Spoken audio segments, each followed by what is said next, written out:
주기도문은 6가지 기도 제목으로 기도 내용으로 되어 있죠.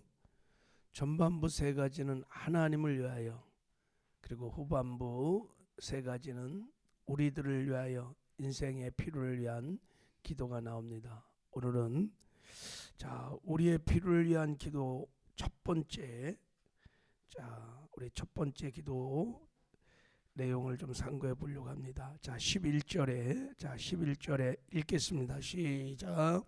오늘 우리에게 일용할 양식을 주옵시고. 하나님, 오늘 우리에게 일용할 양식을 주시옵소서. 이렇게 기도하라는 거예요. 여러분, 이 기도의 내용은 무슨 뜻일까? 우리가 주님이 가르치신 이 기도의 내용을 이해하려면 일용할 양식이 무엇인가가 이제 우리가 좀 생각을 해봐야 돼요. 하나님, 우리에게 날마다 일용할 양식을 주시옵소서. 이때 일용할 양식이 무엇일까? 여러분은 뭐라고 생각하세요? 두말할 것도 없이 우리의 생존을 위해서 날마다 먹어야 할 떡, 빵을 의미할 것입니다. 할렐루야. 그런데 이 일용할 양식은 우리가 날마다 먹는 빵과 떡만을 의미하는 것이 아니라, 물론 이것도 의미할 거예요. 이 안에 그런 뜻도 있을 거예요. 그런데 우리가 살아가는데 절대 필요한 양식이에요. 그리고 하나님이 꼭 공급해 주지 않으면 먹을 수 없는 양식이에요. 우리의 떡과 빵은 여러분 맨날 이거 기도하고 떡하고 빵 이렇게 구해야지만 먹나요? 그렇진 않죠, 그죠? 그래서 이 육신의 양식만을 말하는 것이 아니라는 것을 우리가 알 수 있습니다. 만약에 일용할 양식이 육신의 빵이나 떡만 말한다면 주님이 하신 말씀과 이 주기도문이 좀 안 맞아요. 앞뒤가 안 맞아요. 주님이 이 주기도문을 가르치기 전에 마태복음 6장에서 무슨 말씀하셨냐면, 25절 보면, 내가 너에게 이르노니 목숨을 위하여 무엇을 먹을까, 무엇을 마실까, 몸을 위하여 무엇을 입을까 염려하지 마라. 목숨이 음식보다 중하지 아니하며 몸이 의복보다 중하지 아니하냐. 그러므로 염려하여 이르기를 무엇을 먹을까, 무엇을 마실까, 무엇을 입을까 하지 마라. 이는 다 이방인들이 구하는 것이라. 너희 전부께서 이 모든 것이 너희에게 있어야 할 줄을 아시느니라. 너희는 먼저 그 나라와 그 일을 구하라. 그리하면 이 모든 것을 너희에게 더하시리라. 그래서 하나님의 자녀인 우리에게 먹을 것, 입을 것, 마실 것 구하라 그랬어요? 구하지 말라 그랬어요? 그런 거 구하지 말라 이렇게 말했어요. 먹을 거 너희들 구하지 마라. 마실 거 그 염려하지 마라. 하나님 아버지가 다 하신다 이거예요. 그 무슨 말이에요? 다 공급해 주시겠다는 것입니다. 그러니까 그런 말씀을 하셔놓고 날마다 빵을 떡을 구하라는 말은 앞뒤가 안 맞는 거 이게. 그래서 오늘 우리에게 일용할 양식이 무엇일까? 이것이 헬라어로 에피우시온 알로스라는 뜻을 갖고 있는, 이게 생명의 떡을 사실은 말하는 거예요. 육신의 떡도 물론 말하지만 주님이 지금 말씀하고 싶은 것은 생명의 떡을 말하는, 요한복음 6장에 정확하게 그것이 나와 있어요. 썩을 양식을 위하여 일하지 말고 영생하도록 있는 양식을 위해서 하라. 이 양식은 인자가 너에게 주리니 인자는 아버지 하나님의 인치신 자니라. 예수께서 가라사대 내가 곧 생명의 떡이니 내게 오는 자는 결코 줄이지 아니할 터요 나를 믿는 자는 영원히 목마르지 아니하리라. 예수님께서 너희들이 날마다 구할 양식은 생명의 떡인 나를 구해야 한다. 이거는 날마다 너희들이 구해야 되는 것이다. 그러니까 우리 거듭난 그리스도인들은 육신의 떡과 빵을 먹고 살아야 돼. 물론 그게 필요합니다. 구해야 돼요. 그런데 거듭난 그리스도인은 세상 사람과 다른 또 하나의 양식이 있는 거예요. 그게 바로 생명의 떡이신 예수님을 우리가 먹고 살아야 된다는 것입니다. 할렐루야. 이거는 구해야 돼요. 자, 왜 생명의 떡이신 예수를 우리가 날마다 구하여 먹어야 되는가? 그것은 요한복음 6장 54절에 예수님이 이유를 설명했습니다. 내 살과 내 피를 먹은 자들은 영생을 얻어서 새로운 피조물이 된다는 거예요. 내 살과 내 피를 먹고 마신 자는 내가 너희 안에 내가 너희가 내 안에 나와 생명의 연합을 이루고 내 살과 내 피를 먹고 마시는 자는 나로 인하여 살게 된다는 거예요. 그러니까 우리 그리스도인들은 우리의 삶의 존재 양식이 뭐냐면 나는 죽고 예수 생명으로 사는 자라는 것입니다. 할렐루야. 그래서 영생을 가진 거듭난 모든 그리스도인들은 날마다 생명의 떡이신 예수님을 먹고 사는 존재라는 것을 말하고 있는 것입니다. 자, 이스라엘 백성들이 광야에서 매일 만나를 먹었어요. 안 먹으면 죽어요. 그것처럼 거듭난 영생을 가진 거듭난 그리스도인들은 날마다 생명의 떡인 예수를 먹고 마시고 살아야 하나님이 기뻐하시는 삶을 살 수 있게 된다는 것입니다. 할렐루야. 세상 사람들은 생명의 떡을 먹지 않아요. 왜? 거듭나지 않았으니까.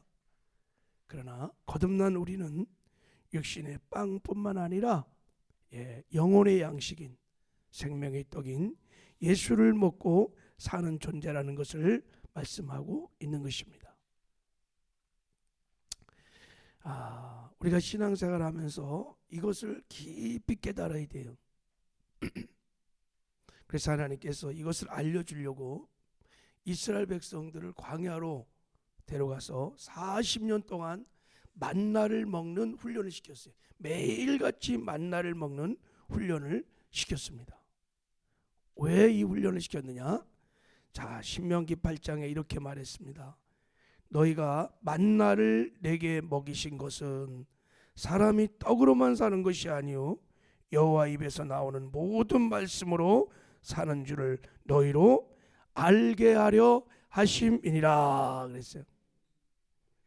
우리 거듭난 하나님의 백성들은 떡으로만 사는 것이 아니다는 거예요. 하나님 입에서 나오는 모든 말씀, 생명의 떡을 먹고 사는 자라는 것을 가르쳐 주려고 40년을 계속 반복해서 훈련을 시켰습니다. 그래서 날마다 새벽마다 나가서 만나를 그날의 양식을 거두어 드렸습니다.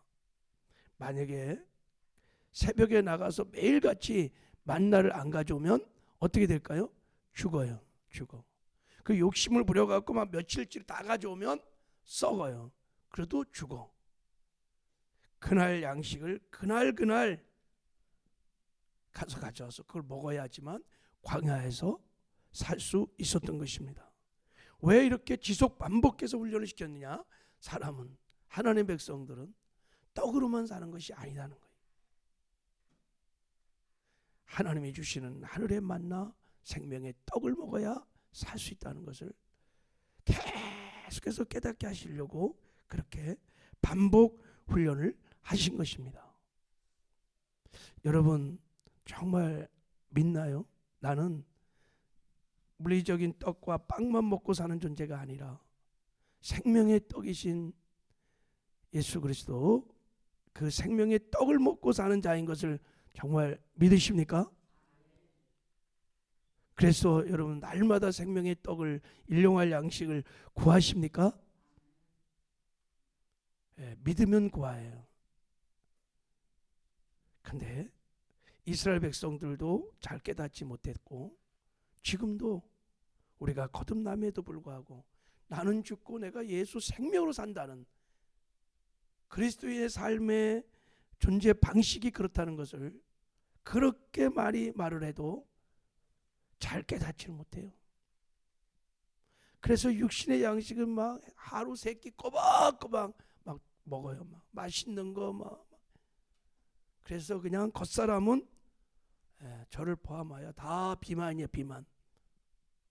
근데 속사람의 양식인 생명의 떡에 대해서 갈급함과 갈망과 그것을 날마다 규칙을 먹으면서 성장하고 성숙하고 하나님의 뜻대로 살아가는 사람들이 그렇게 많지 않다는 거예요. 그래서 예수님께서 말씀하신 것입니다. 너희들은 날마다 일용할 양식을 달라고 기도를 하라는 것입니다. 우리는 그 하나님이 주시는 육신의 빵뿐만 아니라 영혼의 양식 없이는 살 수 없다는 그런 겸손한 마음을 가지고 우리가 살아야 될 줄 믿습니다. 자, 그러면 생명의 떡인 예수를 날마다 우리는 어떻게 먹느냐? 자, 예수님께서 너희들이 나를 먹고 마셔서 너희는 죽고 이제 내 생명으로 사는 거야, 이렇게 말씀하시고 먹어야 할 속사람의 영혼의 양식 두 가지를 이어서 바로 말씀하셨어요. 요한복음 6장 63절에 살리는 것은 영이니 육은 무익하니라. 내가 너에게 이른 말이 영이요 생명이니라. 그러면서 살리는 것, 즉 생명이 뭐냐면 영, 이 영이 뭐예요? 성령을 말하는 거예요. 성령이 너희들의 생명의 떡, 너희들의 양식이라는 거예요.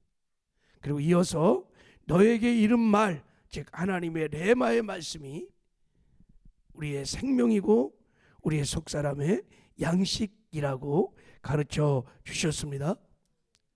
그러니까 생명의 떡인 예수를 먹는다는 것은 여러분 우리가 날마다 하나님의 말씀을 먹는 거예요. 말씀을 사랑하고 말씀을 날마다 묵상하고 말씀대로 살아가는 것, 말씀대로 순종하는 것, 그것을 생명의 떡을 먹는다고 하는 것입니다. 그래서 여호수아서 1장 8절에 보면 이 율법책을 내 입에서 떠나지 말게 하며 주야로 그것을 묵상하여 그 가운데 기록한 대로 다 지켜 행하라 그랬어요. 말씀을 묵상하면 말씀을 지켜 행하는 거다. 이게 생명의 떡을 먹는 거예요. 떡을 먹으면 주님과 함께 동행하는 형통의 삶을 살리라고 말씀하신 거죠. 그리고 생명의 떡 예수를 먹는 것은 성령 충만한 거예요. 성령의 생수를 마시는 거예요. 성령 충만하여 성령에 사로잡혀서 성령과 동행하는 것이 여러분 생명의 떡을 먹는 비결인 줄 믿습니다. 늘 성령을 인정하고 환영하고 모셔드리고 성령의 생수로 충만, 성령을 따라서 성령과 함께 사는 것을 날마다 우리가 여러분 하나님이 공급하시는 생명의 떡을 먹는 비결인 줄 믿습니다. 그래서 우리가 날마다 우리 영혼의 양식인 말씀과 성령을 먹고 마시면 어떤 일이 일어나느냐? 시편 23편에 보면 이렇게 말씀하셨어요. 그가 나를 푸른 풀밭에 누우시며 쉴만한 물가로 인도하시는도다. 내 영혼을 소생시키시고 자기 이름을 위하여 의의 길로 인도하시는 도다. 그래서 푸른 풀밭으로 인도하셔서 말씀의 꼴, 말씀을 충만히 먹게 하시는 거예요. 쉴만한 물가로 인도하셔서 성령의 생수를 마시게 하는 거예요. 그러면 영혼이 다 소생한다는 거예요. 다 영혼이 살아나는 거예요. 먹으면 살아납니다. 우리도 빵도 떡도 먹으면 에너지가 생기는, 힘이 생기는 것처럼 생명의 떡도 먹으면 힘이 납니다. 영혼이 다 살아나서 의의 길로 인도하신도다. 예수님과 함께 의의 길을 동행하는 삶을 살게 되는 것입니다. 할렐루야. 여러분, 우리는 죽은 자가 아니라 산자입니다. 반드시 날마다 생명의 떡을 먹어야 됩니다. 하루에 3끼 밥 먹듯이. 여러분과 성령 충만, 말씀 충만은 선택사항이 아닌 거예요. 그래서 날마다 일용할 양식을 구하고 그것을 먹어야 여러분 속사람이 강건해지고 그리고 산자의 삶을 살게 되는 줄 믿습니다. 이걸 안 먹어서 죽어 있는 사람들이, 살아있으나 죽은 자 같은 사람이 얼마나 많은지 몰라요. 우리가 이 생명의 떡을 날마다 먹고 마셔서 속사람이 강건해지면 여러분 죄와 구별된 거룩한 삶도 살고 말씀을 지켜가는 의의 삶도 살고 죄도 이기고 세상도 이기고 마귀도 이기는 승리한 삶을 삽니다. 할렐루야. 항상 기뻐하며 범사에 감사하는 삶도 삽니다. 하나님의 영광을 드러고 나타내는 아름다운 삶도 살게 될 줄 믿습니다. 이제 주님이 가르친 주기도문을 따라 여러분 날마다 일용할 양식을 구하시기를 바랍니다. 성령 충만, 말씀 충만을 구하십시오. 속사람이 강건해져서 날마다 주님과 아름다운 동행을 하시며 사시기를 주님의 이름으로 축복합니다. 하나님 아버지 감사합니다.